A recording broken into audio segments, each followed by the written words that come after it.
It doesn't matter how skilled of a card counter you are. If you can't manage your risk, you will lose your bankroll.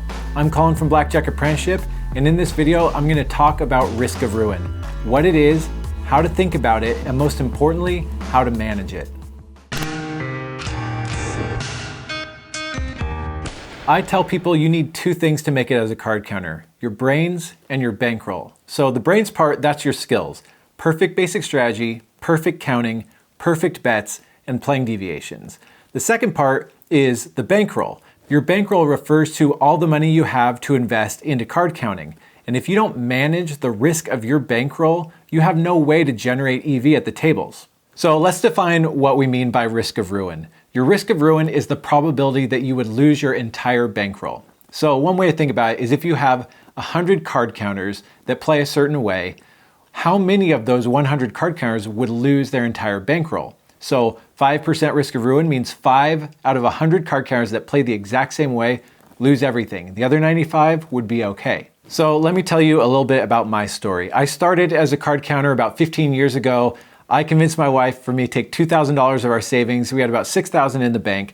And I went to the casinos with what I thought were perfect skills, but they weren't. With a $2,000 bankroll, which wasn't enough, but I didn't know any better with how I was betting. And I went and I played. And when I finally got some software to figure out what my risk of ruin was, it was 75%. What that means is that 3 out of 4 card counters would have lost the $2,000 and they would be done. It wasn't very long that I was playing that way. Otherwise, I'm pretty sure I would have lost my money, but I got stupid lucky. I doubled my bankroll in the first couple of weeks, and then I teamed up with another card counter. And between the two of us, we had $11,000, and we actually joined up with a third person shortly after that. And so the three of us, we had about $20,000. We played a whole bunch for about 6 months, grew our $20,000 to about $100,000, that whole time playing with 5% risk of ruin or lower. So the way we're thinking about it is we would be okay with having a 1 in 20 chance of losing our entire bankroll because the other 19 out of 20 card counters would have been just fine. That's not exactly how I think about it now, but that's how we thought about it then. At that point, we met another card counter that we'll call Sammy.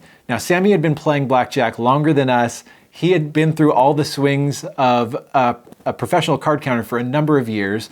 And we had 100,000, he also had 100,000. We were talking about teaming up and having a larger bankroll and traveling around the country.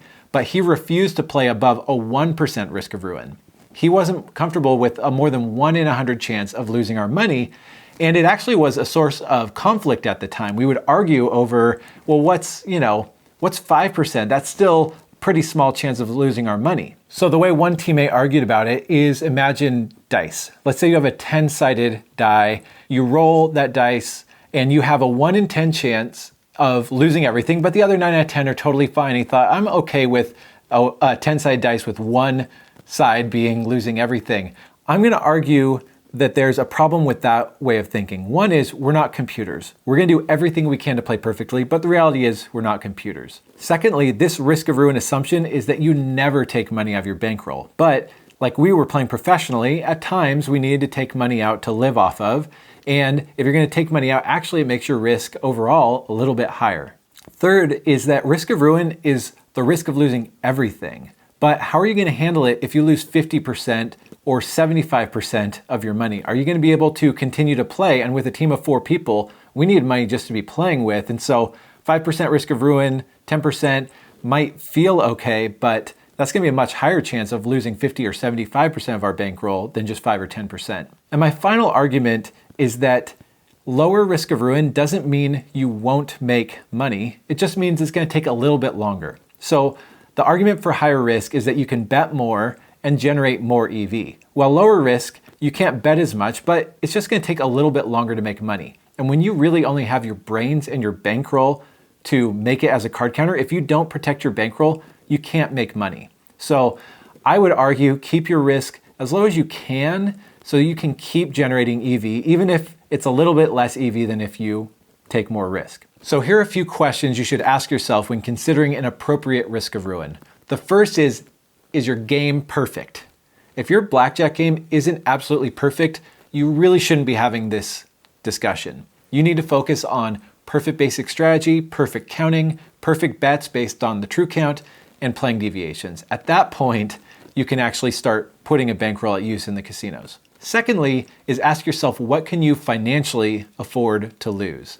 You really should not be playing with money that you financially can't afford to lose at the casinos. You don't just take every last penny you have, head to the casinos and say this is going to work out, because there's risk involved in any investment. The third question is, what can you emotionally handle to lose? So not just what can you financially handle, but how are you going to handle losing streaks? When you're down 25%, 50%, possibly even 75% of your bankroll, are you going to be able to handle going out to the casino and playing with the same resolve, the same mettle as you did at the beginning? If you can't emotionally afford to lose that money, start with a smaller bankroll. It's totally fine. There's no rule that says you have to put every penny you can financially afford to invest into card counting. The final question you should ask yourself is, how difficult would it be to put together another bankroll? If it wouldn't be that difficult to save up some more money, then you can say, hey, I'm comfortable playing with a little bit higher risk because it's not going to be a big deal to save up some more money. That was kind of the situation I was in. To have used less than the $2,000, I really couldn't have made hardly anything at the casinos, and so I figured I'm going to kind of go for it. But if you're like I was when I was playing full time and I had no other way to make a couple $100s an hour, I was going to be going back to making, minimum wage plus tips at Red Robin, then you might want to really consider keeping your risk low, because if you lose your bankroll, it's going to be really hard to get back to where you were at. Every professional I know keeps their risk at 2% or less. 1% would be even better. And when we were running the church team with over $1 million bankroll, we kept risk of ruin at 0.1%. We wanted a 1 in 1,000 chance of losing our bankroll because we had so much at stake, so many players and so much EV to generate at stake. We wanted to keep our risk incredibly low. Here are some really practical tips to consider when keeping risk low. The first is that a little bit more bankroll goes a long way in decreasing your risk. So let's say you've got $3,000, but you could get another couple thousand if you just waited a month. Well, a $5,000 bankroll, your risk is going to be much, much lower than a $3,000 bankroll. Secondly, double deck games with at least a decent double deck game and late surrender are your best friend if you have a smaller bankroll. So good double deck games have lower risk naturally, and surrender, it increases your EV 20% if you know how to play surrender, and also it makes your risk go way down. So that's a huge boon to a smaller bankroll. Also, wonging, that means to only jump in positive counts, as well as leaving the table whenever it goes negative. Those two things are going to be huge for keeping your risk low. If you're playing through negative counts, your risk skyrockets, and also your EV goes way down, so just don't do it. Also, if you're a 100% recreational card counter, you don't really need to overthink it. Just play with money you can afford to lose and perfect your game, and know that you have the advantage over the casino. Know that you've got the upper hand, and if you play this way over your lifetime, you will make money.